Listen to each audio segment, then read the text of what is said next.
উত্তরা 7 নম্বর সেক্টরের 9 নম্বর রোডের একটি ঘটনা হয়, যা হচ্ছে ফেসবুক এবং অন্যান্য সামাজিক যোগাযোগ মাধ্যমে ভাইরাল হয়ে পড়ে।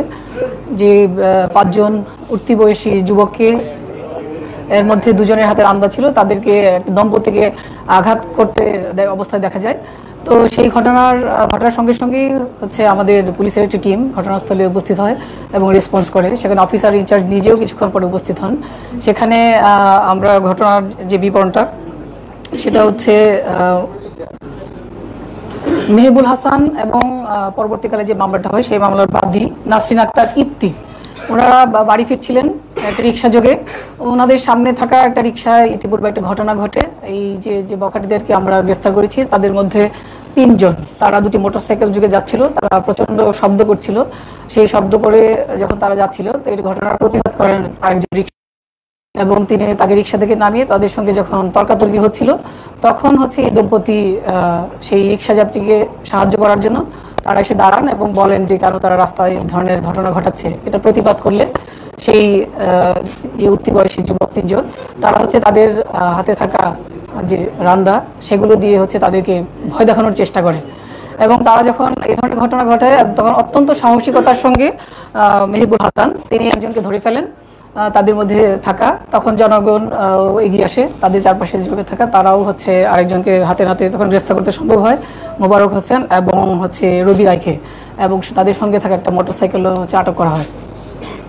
সেই যখন তাদেরকে আটক করা হয়, এই অবস্থায় তারা হচ্ছে তাদের একজন হচ্ছে ফোন করে আরও তাদের 2 সহযোগীকে ঘটনাস্থলে ডেকে নিয়ে আসে, এবং হচ্ছে ঘটনাটা যখন ভিন্ন খাতে মোড় নেয়, তখন হচ্ছে তাদের আটকের ফলে এই বাকিরা হচ্ছে পালিয়ে যায়।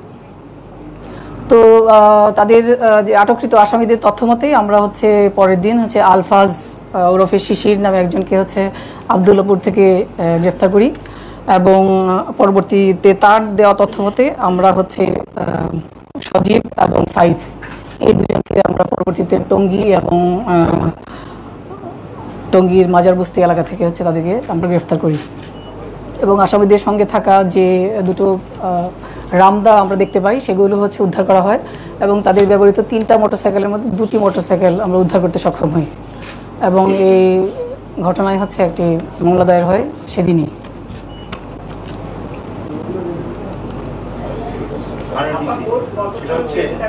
আমরা আগে দেখতাম যে পুলিশের হুন্ডা পেট্রোল ছিল, মোটরসাইকেল পেট্রোল। আপনার এলাকাটা অনেক বড়, উত্তরা পশ্চিম, উত্তরখান, দক্ষিণখান, তুরা এবং ঘনবসতি এলাকা। এখানে কিন্তু মানে ভাসমান ফ্লোটিং লোকজনও বেশি। এখানে প্রায় ছিনতাইয়ের ঘটনা হচ্ছে আসতে অনেকদিন যাবে, মাঝখানে কিন্তু একটু কম ছিল, আবার বেড়ে গেছে। এটা কি আপনার তদারকির অভাব, না আপনার এখানে যানবাহনের অভাব? উত্তরা বিভাগের ডিসি হিসেবে আমি যেটা মনে করছি সেটা হচ্ছে এটা তদারকি বা ইয়ের অভাব নয়, সেটা হচ্ছে যে এখানে আমরা বলেছি যে এখানকার যে 5 জন যে সাসপেক্ট, তার মধ্যে একজনকে কিন্তু আমরা টঙ্গীর মাজারবস্তি থেকে হচ্ছে আটক করেছি। তো এই ধরনের উঠতি বয়সীরা হচ্ছে যারা মূলত হচ্ছে মাদকাসক্ত এবং ডেজার্টেড। আগেও আমি একদিন আপনাদেরকে বলেছি যে এই যে ছিনতাই গ্রুপগুলিকে যে আমরা ধরেছি, আমরা দেখেছি যে তাদের যে অ্যানালাইসিস করে তারা মূলত হচ্ছে পরিত্যক্ত অবস্থায় বড় হয়েছে, তারা স্ট্রিট চিলড্রেন হিসেবে বড় হয়েছে, এবং পরবর্তীকালে মাদকাসক্ত এবং অন্যান্য অপরাধে তারা জড়িত হয়েছে। তাদেরকে আমরা যতই হচ্ছে অ্যারেস্ট করি, তারা কিন্তু জামিনে বের হয়ে আসে, এবং তাদের বিচার কার্যটা অত্যন্ত কঠিন হয়ে পড়ে, কারণ তাদের কোনো স্থায়ী ঠিকানা নেই, তারা হচ্ছে মূলত ভাসমান। তো এই অবস্থায় তারা আবার ফিরে এসে তারা এই ধরনের হচ্ছে অপরাধে জড়িয়ে পড়ছে। আর সেই অপরাধটা আমরা সবসময় মানে কমবেটে আছি। আমরা যখন অন্য একটা কাজে, আমরা জানেন যে এই মুহূর্তে আমরা আরও অন্যান্য যখন কাজে এনগেজ হয়ে পড়ি, তখন হয়তো তাদের দৌরাত্ম্য কিছুটা বেড়ে যায়, বা তারা যখন বের হয়ে আসে আদালত থেকে, তখনও হচ্ছে এটার প্রবণতা বেড়ে যায়। কিন্তু আমাদের প্রতিদিনেই, আপনি মোটরসাইকেল পেট্রোলের কথা বলেছেন, আমাদের উত্তরা বিভাগের 6টি ডিউটি স্টেশনেই, থানাতেই কিন্তু প্রচুর অন্যান্য পেট্রোলের সঙ্গে সঙ্গে মোটরসাইকেল পেট্রোল রয়েছে, ফুড পেট্রোলও রয়েছে।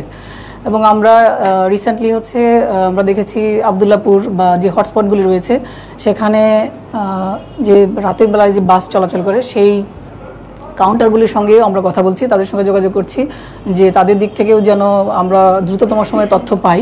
কারণ এখানে যারা আসা যাওয়া করেন, ভিকটিম হন, তারা মূলত হচ্ছে চলাচলকারী হচ্ছে যাত্রী, তারা হচ্ছে ইন্টার ডিস্ট্রিক্ট যে তারা যাতায়াত করেন, তারা হচ্ছে মামলা দিতে হচ্ছে তারা হচ্ছে রাজি হন না। বুঝতেই পারছেন যে কনটেক্সটে তারা আসে সেই কনটেক্সটে তারা এটাতে রাজি হয় না। সেক্ষেত্রে আমাদের একটা বড় বাধা হয়ে দাঁড়ায় হচ্ছে মামলা। সেক্ষেত্রে আমাদের আরও একটা বাধার কথা বলেছি, তাদের যেহেতু স্থায়ী ঠিকানা নেই, তো এটার জন্য আসলে দীর্ঘমেয়াদী পরিকল্পনা দরকার। আমি ব্যক্তিগতভাবে মনে করি সমাজ কল্যাণ যে মন্ত্রণালয় এবং শিশুদের জন্য যে যারা আছেন তারা সবাই মিলেই হয়তো গ্র্যাজুয়ালি এই অবস্থা থেকে উত্তরণ করা সম্ভব। কিন্তু আমরা প্রতিদিনই তাদের বিরুদ্ধে হচ্ছে আমরা ড্রাইভ দিই এবং প্রতিদিনই আমাদের আটক থাকে। যেহেতু আপনার পার্শ্ববর্তী গাজীপুর মেট্রো, সঠিক, অপরাধীরা এখানে অপরাধ করে আবার সঠিক, একদম কারেক্ট। আপনাকে গাজীপুর মেট্রোর সাথে একটা সমন্বয় মনে করা দরকার। না, আমরা আসলে সমন্বয় করি, আমাদের সমন্বয় থাকে। এবং আপনারা জানেন যে বেশ কিছুদিন আগে আমরা